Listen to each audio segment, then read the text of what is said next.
All right, ladies and gentlemen, welcome. This is the first episode of Twin Speaks, our watch party for the Twin Peaks universe. I am new to this, and we're going to start right away with the first episode, Season 1, Episode 1, Northwest Passage. Here we go.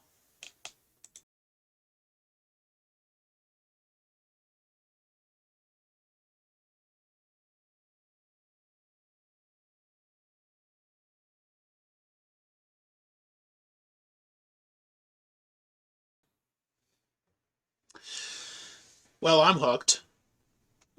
Excellent. I'm pleased. I thought you might at least find it interesting, Sky. Knowing what I know about you, your general interest in, TV shows, fiction in general, and of course, being a creator of fictional stories and characters yourself, I thought you would, at least, at the very least, be intrigued by it. So it's fair to say, you enjoyed it.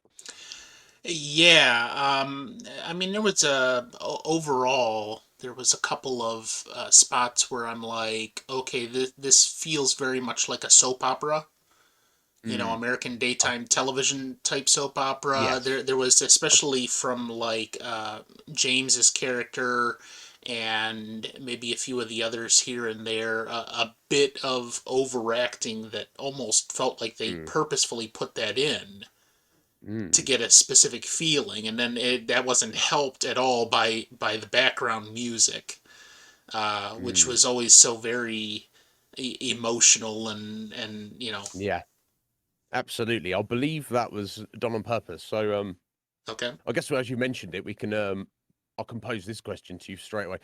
Did you enjoy the music, or did you feel it was a little bit too much? Because there seems to be people who are familiar with the soundtrack of Twin Peaks kind of have very different opinions on it. Some people love it and can't get enough of it. Other people feel it's just kind of a little bit overplayed. I will say for yourself and anybody else here, uh, if you didn't like the music, you might get sick of it by the time we finish because it hangs around. People have even critics of the show have even said they feel like it becomes the main character of the series.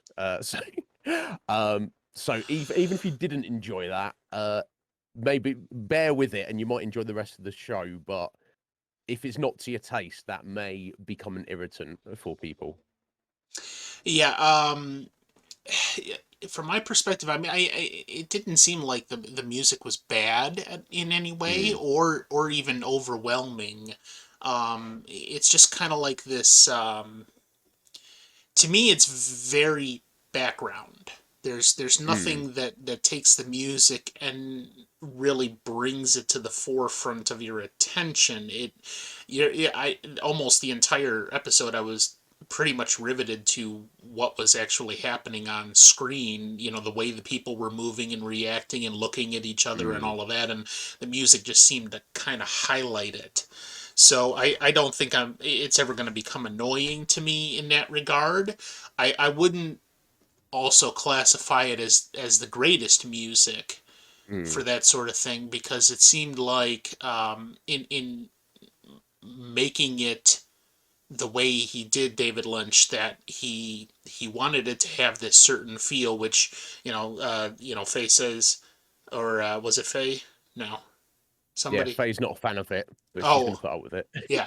uh Urchin said that he wanted to incorporate soap opera elements. Okay, so if you go Mm. and you watch any of those, especially American style 90s daytime soap operas, they all have that same kind of music. It's Yeah. it's it's kind of like a low level violins and the soft guitar and all of that, and it's not necessarily meant to grab your attention, and I don't think it did in this episode at all. Okay. So it wasn't annoying at all, but I also wouldn't peg it as the greatest music because it almost seems like he wanted it to be nothing more than a background. Okay. I guess that in for you as a viewer then, I guess it's hit the sweet spot. It's Yeah, not an irritant or but it's also not too distracting. Veronica seemed to enjoy it a lot. Um uh but I would say I would No, I was say just gonna say, sorry, after you say. that's all right. Continue. Just one more detail to that. I would say that David Lynch, if that was his purpose with the music, he nailed it very specifically because the Yeah, music does a lot to highlight the emotions of the people as mm, they're reacting to things. indeed. Yeah. I mean, he didn't compose the music himself. I don't know if whether he is a music composer. I'm sure he's somewhat musically inclined, but no doubt he worked with the composer to get a specific vibe. I'm sure he had some influence on it. Um, Excellent. Um, so is there anything else you want to say, Scotty, in terms of overall general first impressions, other than you overall enjoyed it, and you are interested to see where the story's going to go? Well, as someone else in the chat noticed, it seems like this is obviously a town full of secrets, and maybe that's Mm. exemplified by the fact that it seems like everybody's having an affair with somebody else, and nobody's happy in their current relationship. That is like the face of it. But even more than that, there's like half of the people in this town are also very punchable, and we you're definitely born from episode one to hate specific characters and love specific characters, and yeah. Yeah, I mean, if I feel that if Squidge wants to punch somebody, then there's something's going wrong. Uh, Yeah, yeah, exactly. um, uh, Excellent. Okay, that's cool. It's uh it's a good setup, but if you're intrigued by the overall mystery and you want to know what is going to happen, then I think we should be in for an interesting journey together. Um, One thing I do want to know, this is not too much of a question, but you probably saw it pop up a couple of times. The "Welcome to Twin Peaks" town sign, which Yeah. obviously has the population number on.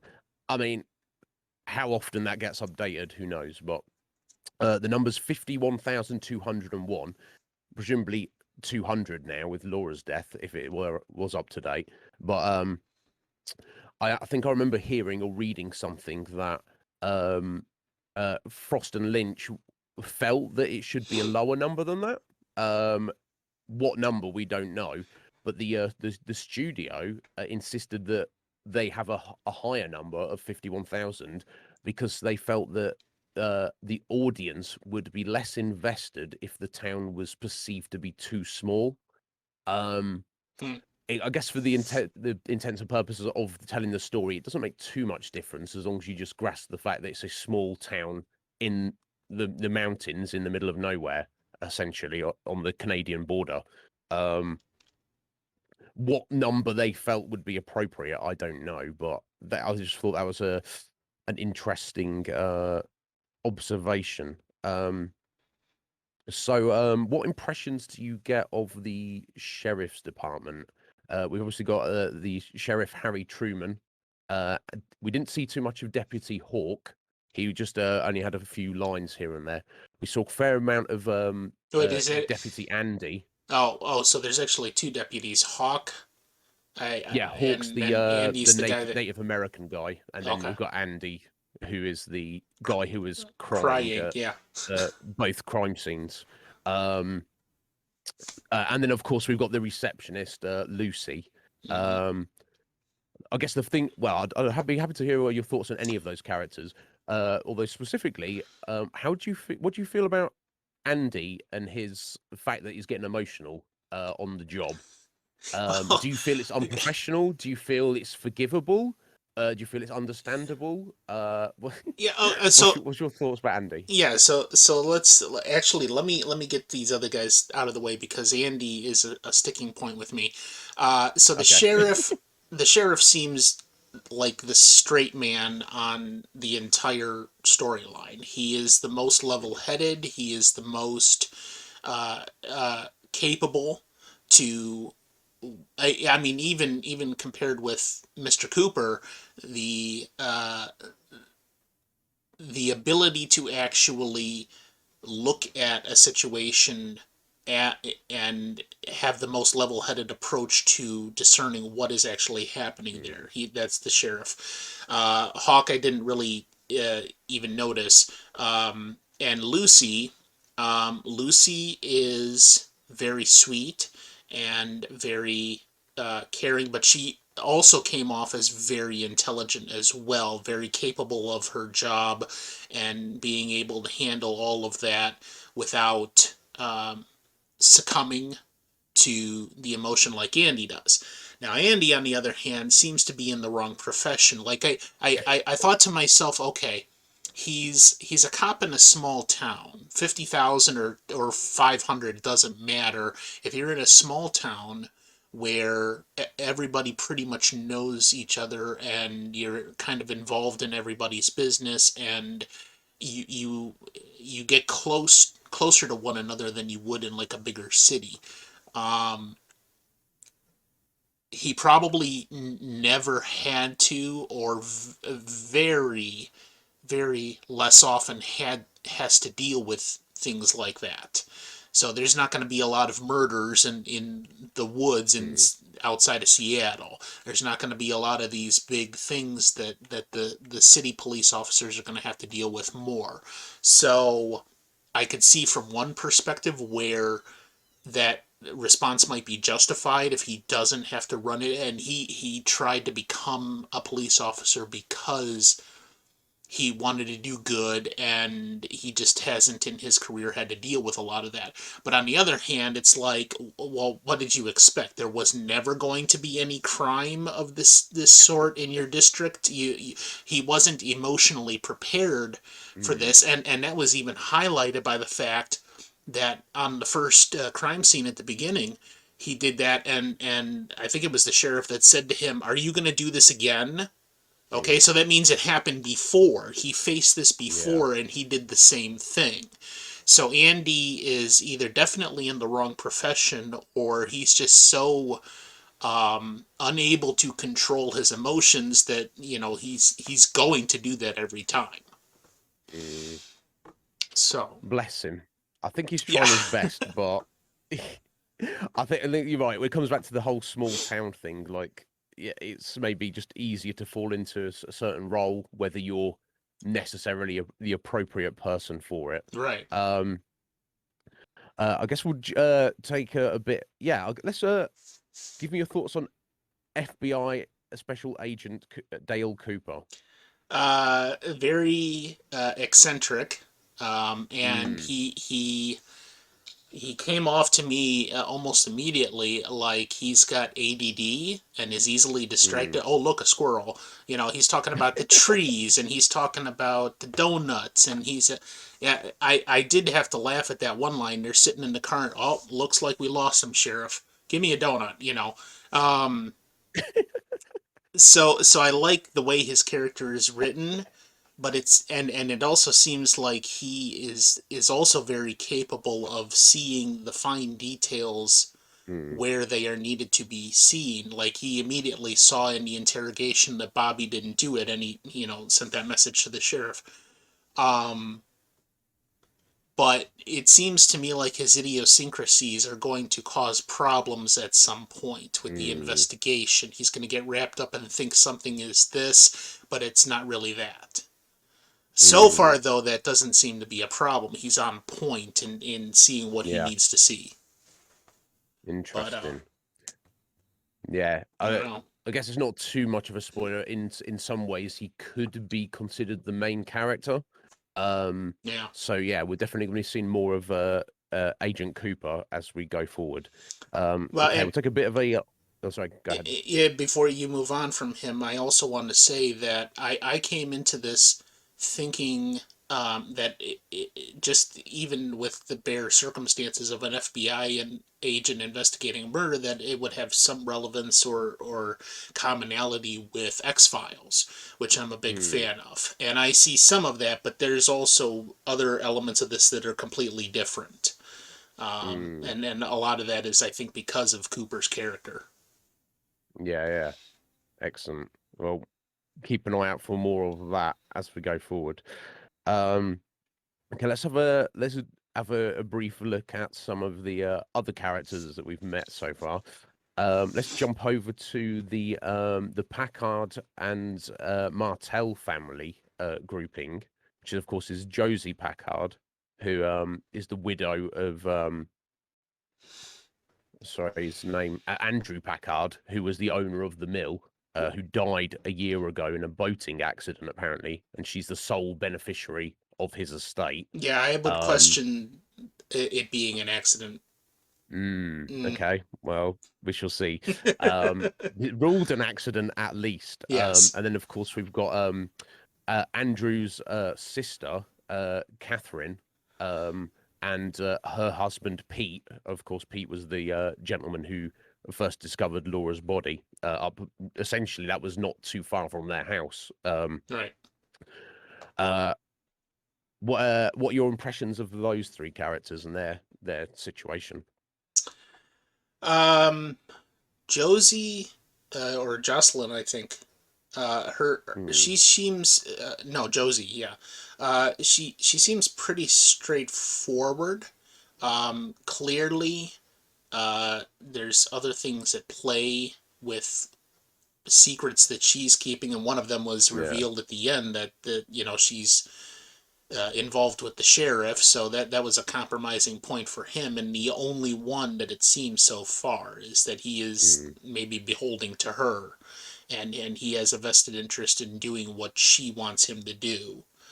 Um, but otherwise, it seems like she's a pretty straightforward person, and the fact that uh, her sister-in-law hates her guts mm, for even just being in the position that she's in, and mm. then making the decision to shut down the mill, and yeah, and Pete, I think is his name. He's just kind of aloof to all of this, and um I don't think he's going to play a big role going Mm, forward so much. He was just kind of there to discover the body and mm. get out of that. So, but Indeed. I think there's definitely um, the what's his sister-in-law's name? Josie's sister-in-law, Uh, Catherine. Catherine. Catherine. Yeah. Catherine seems to be the type of person who could be vindictive, and Mm, that might come to a front at some point with this relationship. Her tolerance of Josie. yeah. Indeed. Yeah, and it was interesting where Josie wanted to shut down the mill. Catherine was completely against it.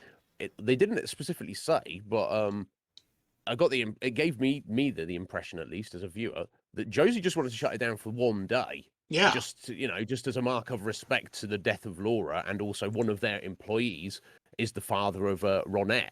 yeah, Obviously, and at that time she hadn't been discovered. Um, yeah. So what the fuck is and Catherine on about? Yeah, Catherine's like, no, we're not losing a day's worth of profits. I don't care that some girl from the town died. Never mind. Onwards, but obviously, technically, legally, Josie's mill. So, sounds like Catherine does play a role in running it, but Josie's the boss in the technical sense. So, yeah, that could be an interesting dynamic going forward. So I guess we'll jump over to um, Bobby. What are your thoughts on Bobby Briggs, Laura's boyfriend? Well, at first, I just thought he was a punchable idiot. But then when he got together with the other guy, Yeah, his friend Mike. Yeah, Mike, Donna's boyfriend. supposed to Yeah, be boyfriend, right? yeah. Like I said, we've got relationships all over the place, and nobody is apparently happy with who they're actually with. Mm, So Mike, Ed, or Bobby and Mike, when mm, those two got together, and he pretends surfing on the car, and then they get into this fight, and it was like that slow action, one or two guys come at them at a time so they can punch them out and then take the next people. uh, I just absolutely hate these two guys.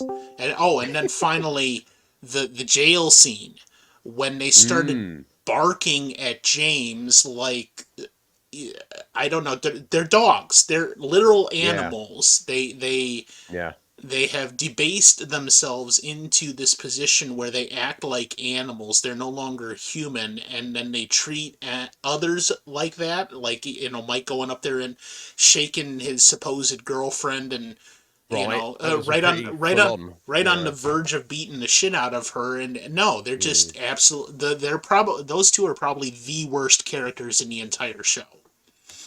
And and Fair enough. and I thought at the beginning there was some redeeming qualities to Bobby because they were trying to uh, make it out that he was, and he was at that point the biggest murder suspect, being her boyfriend and no real good alibi and all that. And then it became clear to me in the way, at least, that Bobby was responding to the questions and responding to the allegation, that it wasn't him.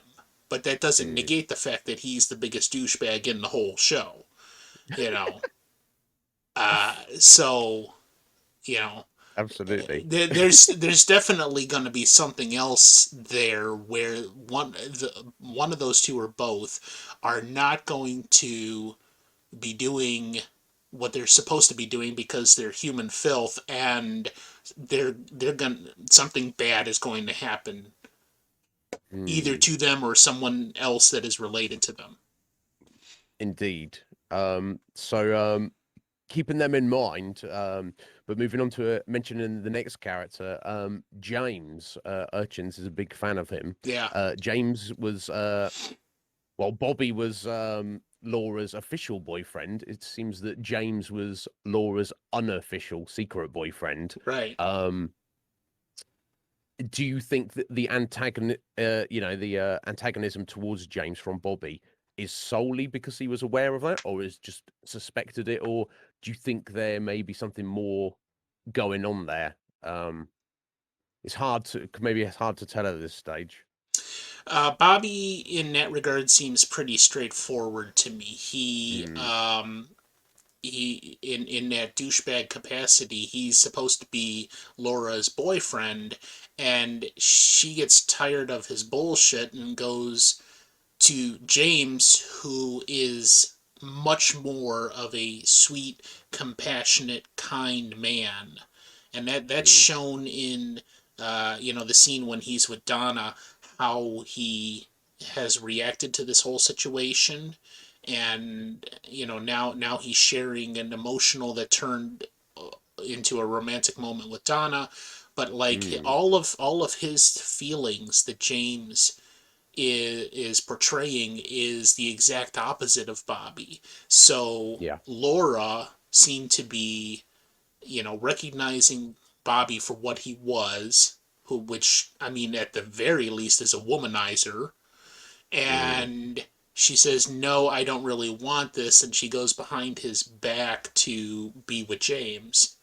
And I did like the reveal, or the sequence of reveals between, we've got this initial J, and we've got the motorcycle headlights reflected in her eye in the video, and then finally Donna meeting with James. I think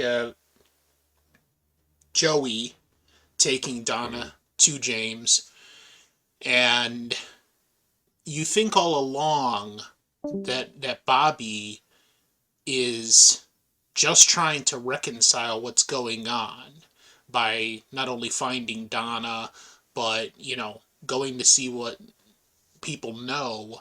And it turns out that he's the bad guy in other respects aside from the murder, you know. mm, And now James is the good guy because he's so fearful that they're going to arrest him or accuse him of the murder and all this, and then they take the pendant and they bury the pendant, and then he's arrested. But none of that points to the way he was acting, that James is the actual murderer or even knows who it is. mm. Indeed. So If we at least if we for now trust Cooper's instinct, he believes that whatever else Bobby or James may have done, that they are not Laura's killer. Obviously, Yeah. there's no proof either way at the moment, but that is his instinct, at least. That the moment that James and Donna shared at the end of the episode, where they had a little kiss. I mean, we shouldn't cast judgment, of course, but it does seem interesting that this was, Laura was apparently the one, James's true love, and Donna was Laura's very best friend since childhood. And yet here they are, 24 hours after her murder, Hmm. having a little kiss. It's Initiated by Donna. yeah, yeah, exactly. So She's the one clearly, who stepped to and leaned into him. so Yeah. clearly Donna had feelings for James Mm, before or while he was with Laura, and mm, now that Laura's out of the picture, uh, she seems to be pressing this opportunity. That doesn't necessarily yeah. make her a bad person, but that leads No. me to the last point, which was the end scene where somebody is pulling the pendant out of the ground. Well, there's only two people that know where that pendant is, Mm, unless there was somebody else watching in the forest that they did quite. not know. So it's either that person, unbeknownst to anybody, which I could see that with the way this series seems to be unfolding. Yeah. They're just going to have some third person there doing that, or Donna is the one who has taken the pendant, because she initially said to James, give it to me, I'll get rid of it. And he goes, no, let's bury it. And she goes along with that, but then Yeah. somebody comes back and pulls it out of the ground. Yeah. Although the timing wasn't obvious, I guess we could kind of assume that as it was dark, that was happening the same Yeah, evening. Like maybe 30 minutes later, an hour later, right. 4 hours later, whatever it may be. So, like you say, there's only supposedly two people who know it's there, James or Donna. And if it was either of them, it would mean that they, you know, backtracked later on to go and dig it up again. Or there was a third individual in the vicinity who watched them bury it and then decided to take it for themselves for Right. whatever reason that may be. Um, we will find more about that later on, no doubt. Uh, where are we at? Yeah, going back to Bobby for a minute. Bobby is kind of slightly hypocritical, of course, and probably another reason why he's everybody's favorite character so far. The fact that he's has this intense hatred of James because of from his perception interfering with his relationship with Laura, where he seems to be having in some kind of a relationship with Shelley, the Yeah. young lady who works at the diner. Um, you got the impression that's not the first time they've just got together. Right. So, uh, which is slightly hypocritical to say the least, Bobby. Um, Interesting. What else have we got? Um, Uh, so Go ahead. Sorry. Shelley obviously was into Bobby, and they go back, Mm, find out that Shelley's husband is actually home instead of mm. in Butte. Which he's not supposed to be. Yeah. Yeah. And then we have the one scene with Shelley and her extremely abusive husband, Yeah. who, well, again, you treat your wife like shit. No wonder she's wandering away from you. You know, Yeah. Right. abusive men don't seem to understand that the stronger you have a hold on a woman, the more likely it is that she's going to hate you and try to get away from you. You know, um, and he's another hateable, punchable character. Indeed. But Yeah. Leo was. I got a sneaking suspicion, usually in stories like this, that character type of Leo, he's going to turn up dead at some point, in my Mm, opinion. I may be wrong about that, think but we shall see. yeah, at least we can hope. Um, yeah, we shall see. Yeah, he's not a nice guy to say at the very least. Just to point towards a Squidger's comment there. Yeah, this is true. When they are driving Squidge, uh, they do refer to Shelley's husband as her old man.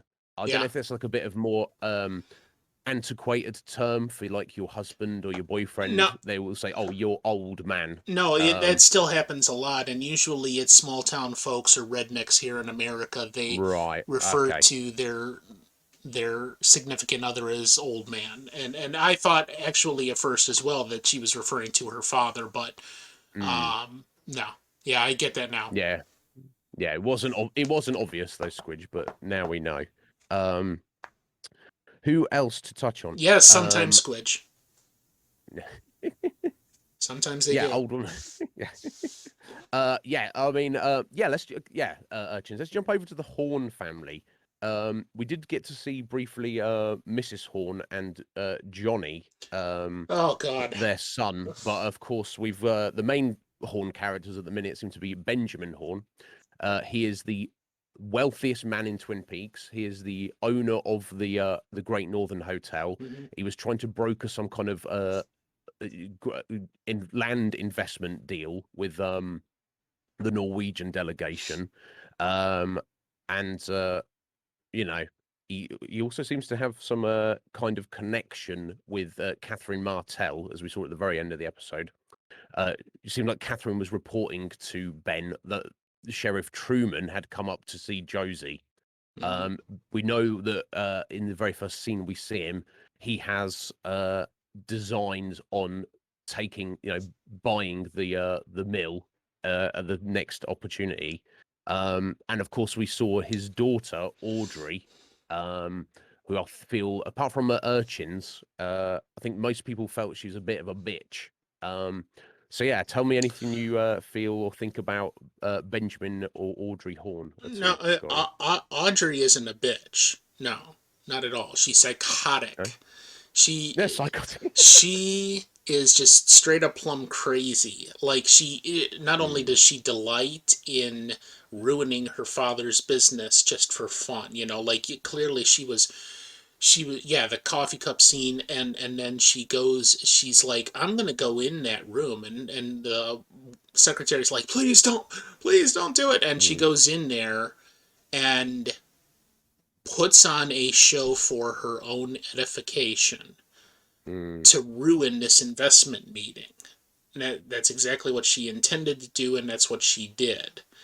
And I get the sense that the character is written as she's the rich daughter who is mm, so bored to tears that she has to create drama in her life just to make it not boring. And she gets it from her mom, who is very much the same way. And apparently, she's got a brother that mm, seems to be either autistic or some other kind of mental disability. And the mom, as seemed to be often the case in the 80s and the 90s in America, the mom just doesn't know how to deal with it. So the best she mm. can do is tell their nurse that is coming to take care of the boy. Just tell him to shut the fuck up, and deal with it. Uh, so that I you've got the rich father who is probably the general evil corporate type, the mother who probably has never done a single thing in her life, the daughter who has done even less and is bored to death by everything around her, and the brother who has a mental issue and doesn't know how to cope with this. So the whole family's fucked up. Yeah, yeah. And yeah. I can't disagree with that. We'll have to see how they progress as we go along. Um, one thing interesting of note of Audrey in particular, uh, at in the scene in the classroom where they got Donna and James got a sense that something was seriously wrong before everybody else. Obviously, with their association with Laura, um, and I think Donna's kind of started crying a little bit. We did see a brief glimpse of Audrey, who seemed to maybe know something, or at least get some kind of sense. And certainly, it was obvious later on. she seems to give precisely no shits about the fact that Laura is dead Yeah. at all, which is curious. We saw at the school random girl running a lot outside crying because presumably she just found out Laura had been killed. We saw the principal making the announcement. And he was weeping in tears by the time he finished his announcement. So for one of her classmates to not give any kind of shit, it's either at least Audrey is, like you say, she's essentially a psycho. She's psychopathic on some level, or there's something more going on between her, or was between her and Laura. Yeah. Interestingly enough, with Johnny, her brother, it was commented that Laura stopped by to spend time with him as like I Seem guess Laura's not like a registered nurse or something, but no, but seemed like just maybe a mentorship an act of program or kindness. Yeah, something like that. no. But yeah, I found all that curious. Who else haven't we mentioned yet? Dr. Jacoby. We didn't get to see too much of him. He was the gentleman in the hospital who, as soon as clocked Sheriff Truman and Agent Cooper, kind of wanted to get involved in the business that was going on. A few people commented that unable to read the room guy. He also mentioned that almost proudly and amusedly that Laura, at least he claims, was he's a psychiatrist apparently, and that Laura was one of his patients, and Laura's parents were not aware of that, and he seemed pleased by that fact. That's about all we really got from Jacoby. Is there anything you wanted to say about him, Sky? Um, yeah, a psychologist with a little bit of yeah, several screws loose. He comes off not only there's this thing hell if I can remember the name of it.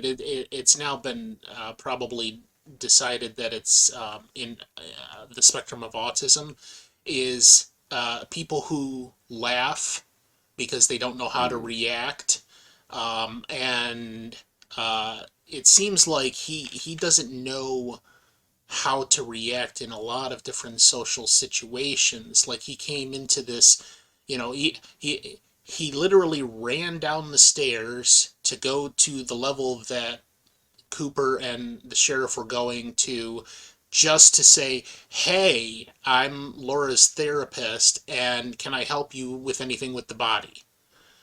mm. And so like he's got this definite need for attention where he Yeah, wants to be involved in things, he wants to be, and he probably doesn't have any relevant or useful information, although he maybe he does, and he doesn't even realize that it's relevant or useful information because he doesn't have the presence of mind to uh, realize what is what. It seems like he would be the token therapist that is going to sit there and say, "Yes, that's interesting. Sounds like you've got daddy issues or something like, you know." mm, There's no depth to his knowledge and understanding of the right. world around him. He's very, um, oh, what's the word I'm looking for? Shallow. A Yes, shallow-minded character. He doesn't definitely understand seems things like that on first impression, doesn't he? Yeah, unless he's interesting. putting on an act. Yeah, well, yeah, indeed, indeed. Yeah, good call there, Veronica. Which I honestly say I've not always noticed. Yeah, he had a bit of a weird tie, and he was kind of Yeah, I touching it in was a strange way while he was they were discussing Laura. same thing. It seemed, I didn't notice the tie. I was looking at it. It looked like he had like giant earplugs. yeah. I wonder if they were there to distract you from maybe what he was doing with his hands. Yeah, what were those in his ears? What was it? What on earth was he up to? Yeah, Nobody knows. he's just Yes, a we've doctor covered that randomly sticks things in his ears. You know. yeah, maybe there'll be an explanation. Maybe there never will. Um, um, let's see whatever. Yes, we'll cover that. Yeah, we touched on Leo and Shelley. We'll come back to him in a second. Who was the We've got guy? Who was the guy that he's married to the woman who's constantly concerned about drapes? That's Ed Hurley. I was about to jump That's onto him. He Ed. Okay. owns the local kind of gas station. He is the uncle of James, and he's Oh, I married. didn't see that. Yeah, yeah. Okay. The is his uncle, um, and he is married to Nadine, the lady obsessed with the drapes with the eye patch. Um, Yeah, I want to and punch he's out her also other eye. yeah, Jesus. yeah. We haven't seen much of Nadine yet, but we'll maybe see more of her later. But he's also apparently having in some kind of relationship with Norma, who owns Right. the diner. And she has got a husband who's apparently in prison at the moment. Oh, is that what it Um, was? Yeah, I didn't make a note on that. Norma was with her Hank, and she's telling yeah, Ed that she wants to leave Hank. yeah. And Norma was essentially, look, she's like, just leave Nadine. I love you. We should be together. And it seemed like Ed was receptive, but also kind of dragging his heels at the minute. So we'll see how that Well, pans out. well, if Ed has been married to Nadine, is it this whole time and hasn't left her yet? I don't think Mm, he is going to anytime soon. He seems to be the type of character that he doesn't want to necessarily stand up for himself, mm, and yeah. that's why he's still with her.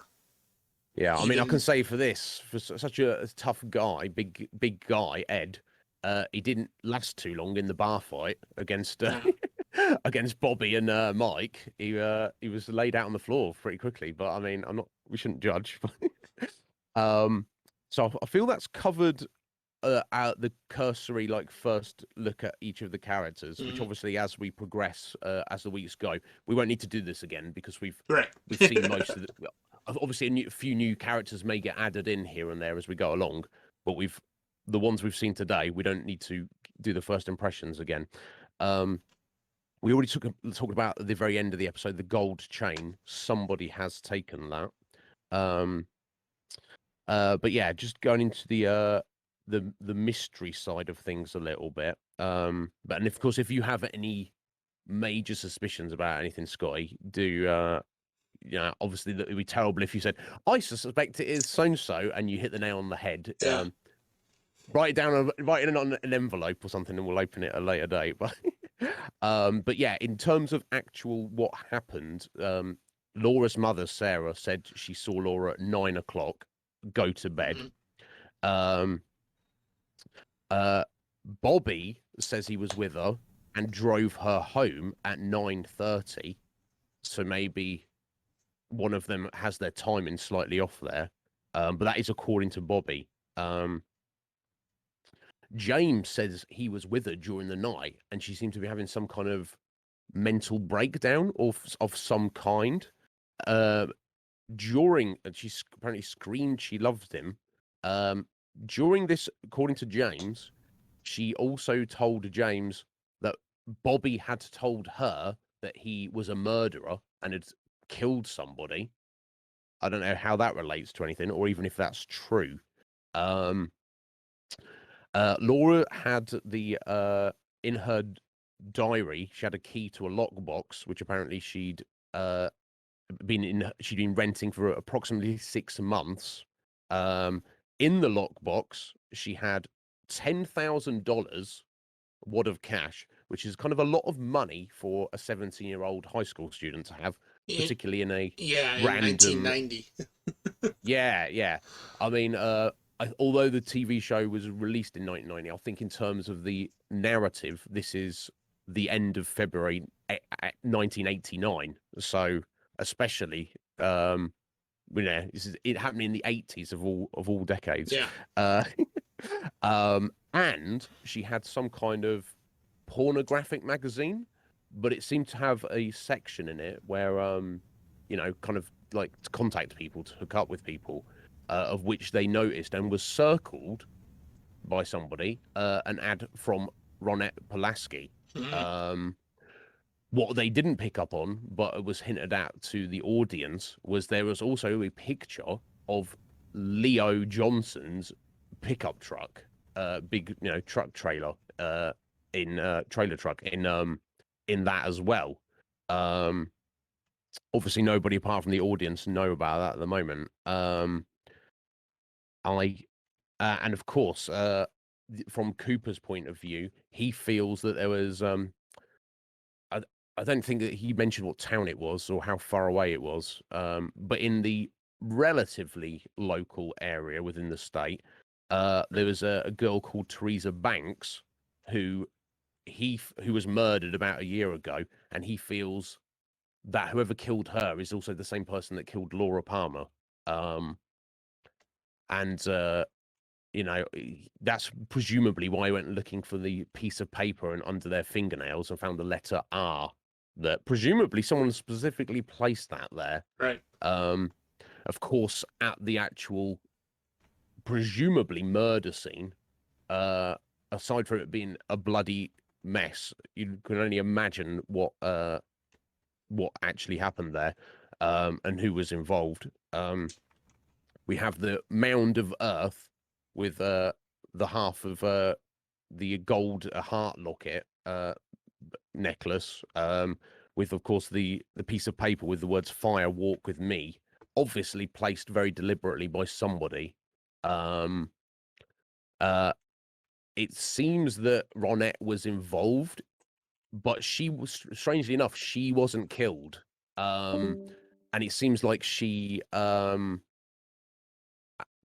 some point survived the incident, woke up the next morning or somehow, and then managed to free herself if she was bound in some way, and what stumbled back into town before being picked up by the police and the hospital.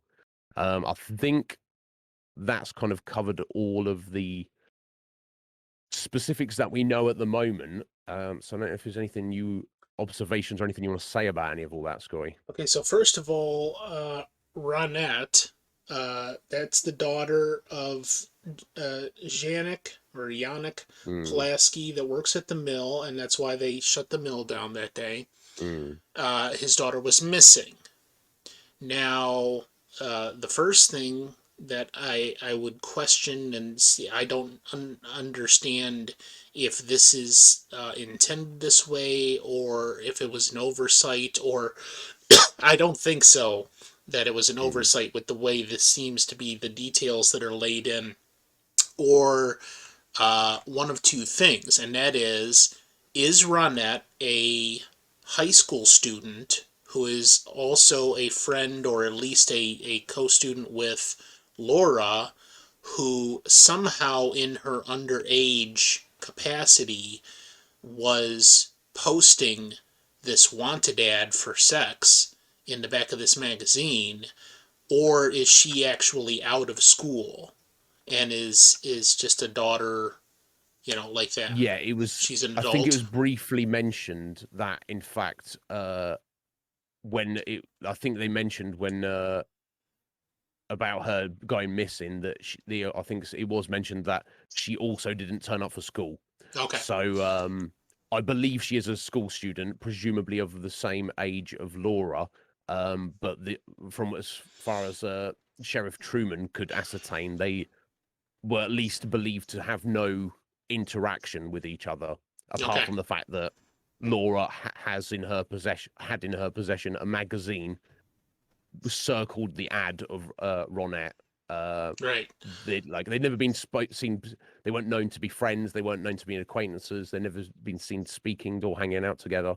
But Yeah. who can say? So that leads me to believe that at some point Laura got a hold of this magazine and thumbed through it to see this picture of this fellow student that is in a place where it should have never been, because Mm, probably Ronette is underage. So how is an underage girl posting a wanted sex ad in an adult mm, magazine? And she recognized her and circled it and put that in this other box with other relative information to obviously what else is going on here. mm, Ronette, for her part, is obviously either caught up in something that she doesn't know how to handle, as in somebody has a hold or control over her and is making her do things like posting sex wanted ads and maybe hooking up with, maybe a guy acting as a pimp who Mm. is, got this big hold and control over her and is now using her to get money or drugs or whatever else.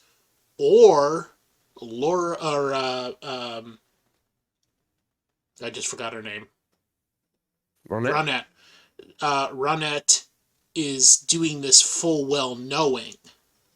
Like she's engaging this because she's a slut or she, Mm. enjoys this lifestyle and somehow got into it as a teenager and is acting this out, and then she gets into something even further that she never Mm. expected and is dangerous, such as getting involved with a guy that turned out to be a serial killer or something Mm. along those lines. So I find it very interesting, at the very least, that Ronette is a high school student in that capacity, either or Mm. maybe something I Yeah, haven't thought of. it seems like a fairly a fairly crazy thing for a 17-year-old to get involved in, whatever the circumstances may be, Right. particularly again in a more rural small town out of the way. Hmm. um Intriguing. But I also see, there's, uh, I got to imagine that David Lynch thought of this with the amount of detail he has put in there, and that is, in order to place an ad such as that, there would have to be false credentials, because even back then, to Yeah. place wanted ads like that, you had to have an ID, and so there is definitely some thought behind that action, either on Ronette's part or whoever is controlling her. Right, that makes sense. So, and then did I get that right? There was, who was the woman in the wheelchair, and was that Donna's mom? Yeah, yeah, Okay, that was, yeah, Dr. Hayward's wife. Yeah. okay. So Donna's Yeah. dad is the doctor at the sane doctor at the local hospital, and Yes, as his opposed wife to the is in, crazy one. yeah. Yeah. Yeah. Okay. Yeah. So I think, I yeah. mean, I think we've covered everything on my end, Scotty, all the notes that I'd made. So I don't know if there's anything else you wanted to comment on.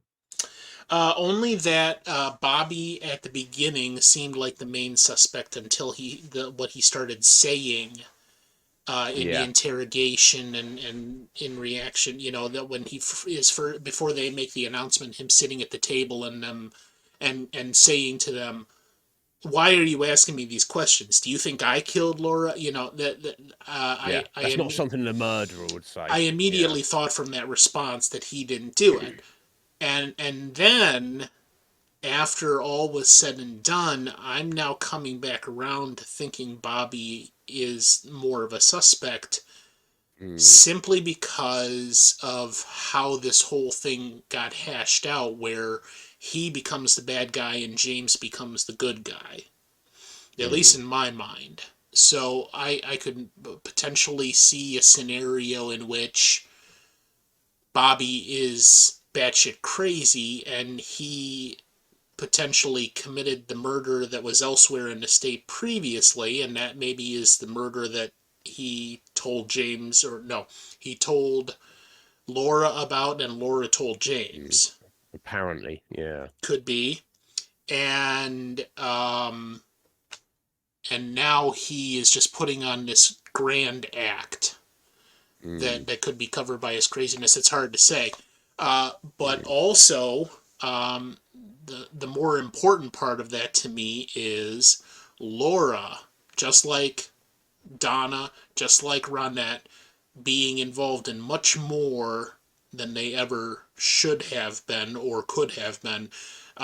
Going to James, being fearful for her life. So the timeline of events seems to be relatively clear, and that is she got back to her house at 9. I think we could more relatively safely assume that the mom is correct with the timing. Mm, That she's in the house at 9 o'clock. Her mom hears her get a phone call. yeah. We could assume that that is Jay because she wrote in her diary that she was meeting with Jay later that night, and that turns out to be James.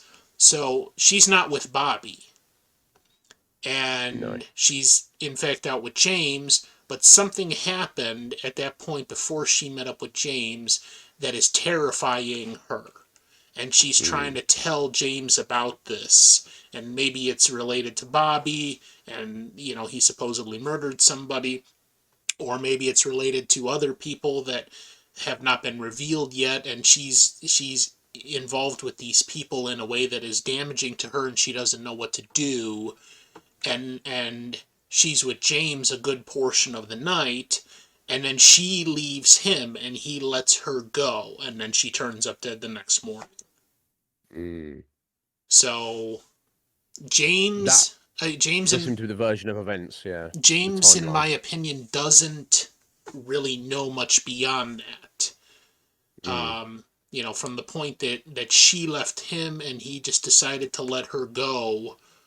Um, and it seems like at that point then she went to that abandoned boxcar mm, area, or somehow got my leading thought at this point is that there is a third person or an alternative person that was in the woods and came across Laura and took her to the boxcar, and then when murdered her and put her on the shore next to the mill, and would have done the same to Ronette because Ronette has a prior relationship with whoever this person is. And therefore, James is not necessarily culpable for anything because he simply decided to let Laura go mm. and do her thing. Yeah. But I don't know. Yeah. Well, very well thought out, sir. This is why you're a perfect person for Did the I just project, solve the Scotty. mystery? No, that's No, thankfully not. That would be kind of a downer if you worked it out on the first episode, but damn it. I got to but work on yes, my very well skills. thought out. Yeah, no, that was perfect, Scotty. Everything I could have asked for, sir. Um,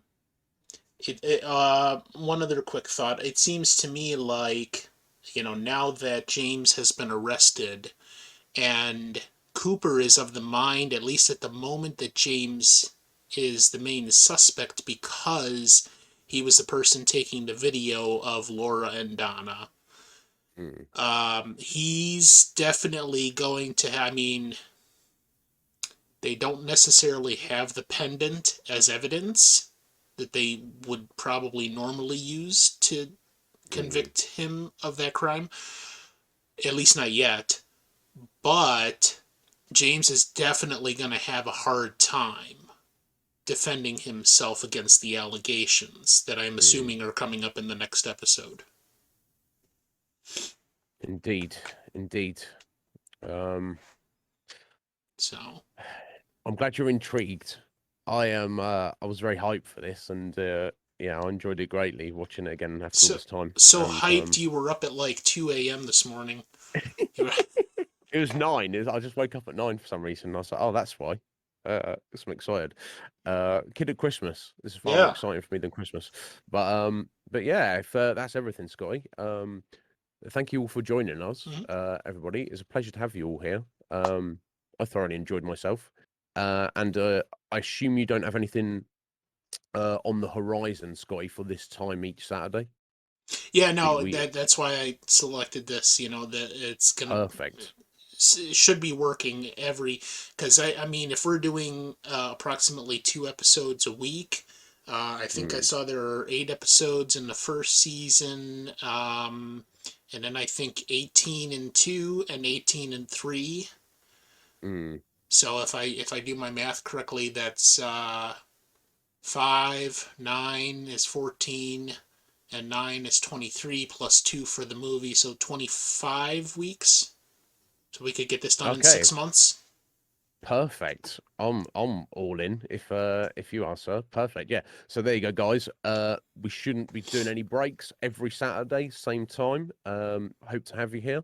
If anybody cut, no pressure, of course, to be here. But if anybody can't make uh, a, a, a particular week, but you want to stay on top of the story, message me. I will find a way for you to watch the episodes. I'm sure you can probably do it yourself, but I can certainly help with that. Urchins, glad you enjoyed it. No, thank you all for being here. It And was an and absolute blast. and for anybody after the fact, I suggested to Isnib that we record our commentary. I'm going to be doing this in the same fashion that I've been doing our Star Trek watch party, and that is we introduce the segments and then do some commentary on it, and eventually these will be posted on my YouTube. I had to migrate my entire archive over to YouTube, and I'm halfway through that process now. It should be finished by the end of February. So I will have all of our episodes. We're not going to have the actual show itself. You'll have to do that on your own. But if you want to watch that style of podcast again at a point in the future, I will have them all up in a single playlist on YouTube. One thing before we just wrap up, Scotty, from next week onwards, obviously we'll be doing 2 episodes. Mhm. Is it to your preference to just watch the two back to back and then do a larger discussion at the end, or would you prefer to No, do two yeah, much shorter discussions in between, yeah, one at yeah. the end of each Two, episode? two, yeah. One 10 or 20 minute conversation at the end of each episode because Perfect. I'm like Winnie the Pooh. I'm a bear of very little brain, and I can't remember 2 episodes back to back. No, no, that's perfect. I think that will actually work better, honestly, because you can address everything in each individual episode. Yeah, You've not got it mixed up in your head, because if you watch two back to back, it's kind of like blurs together, doesn't it? Now, I think that will actually. I agree. I think that will work better. And of course, we've spoken for a long time today, and I'm sure we will. Like by the time we get to the last episode, or various episodes where we'll have some where a lot yeah, of crazy stuff will happen, and then we may have yeah. an episode where it's a bit more flows along quite more gently, so it will vary, but I think that will definitely work better. So agreed. Yeah, yeah, definitely it was longer because we really had to address, who each character is and what their role in this seems to be. And from here on out, it will probably be just commenting on the story or new characters as they come Exactly. along. So yeah, I don't expect it to be too long until maybe we come to like the way I was looking at the scheduling since episode 1 here was an entire episode by itself because of its length. So next week we would be doing 2 and 3, and then 4 and 5, and then 6 and 7, and that would leave the eighth episode in season 1 by itself. And as a season ender, I feel that we could probably talk much more at length after just that one episode in a week by itself as to what has occurred and what ended the season. We certainly can if you want. I will, and I don't feel this is too much of a spoiler. I would I feel the seasons are split only for the production schedule. Really? The end of season one just goes directly into season two. And if you didn't know it was two separate seasons, you hadn't been told, you would have no idea. So if you do want to take a break, just to kind of Well, see, because of that's course for fine. the filming, there's been a year between the two. But in terms of story, I mean, there's technically a cliffhanger, but Right. it's not something that would require it's not the season's not two distinct things at all. Right. Unlike say other TV shows where it really is. Right. So it's your call. You can decide when we get there. Yeah, yeah, well, if that's the case, either way, because there's an even number of episodes in the second season too. So Mm, so either way, if we do season 1 episode 8 and then in that same episode do season 2 episode 1 back to back because mm. of there's not a break, okay, then that's fine. We're still going to have one more at the end of season 2 that probably is And going to be much more of a cliffhanger or definitely, yeah, resolution. the Okay. episode 30 of the whole thing, definitely we can do that on its own because not only is it the final episode of the original run, um, it does kind of tie everything up or not, depending on interpretation. Right.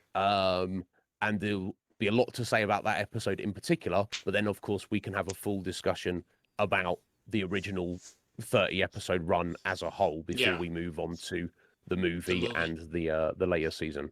Yeah. Okay. Sounds good. Perfect. So, All right, guys. Once again, thank you so much for being here. I've absolutely loved it. And I hope you'll all be here next week. yep. Take care. Thank you all. See you later.